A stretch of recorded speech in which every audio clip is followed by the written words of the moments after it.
So this is the Great Flood of Loveland of 2013. It's September 11, 2013. And we have lots of water kind of going all over the place here. We're at the Wilson Street Bridge. This is the Poudre River.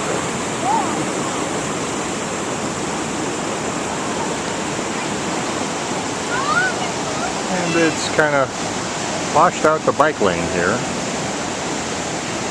And you can see that, the bridge itself is doing pretty good.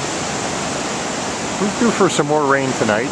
I don't know what it's going to look like, but right now this is the only street that can go north or south across the river. This is the only bridge that's open right now.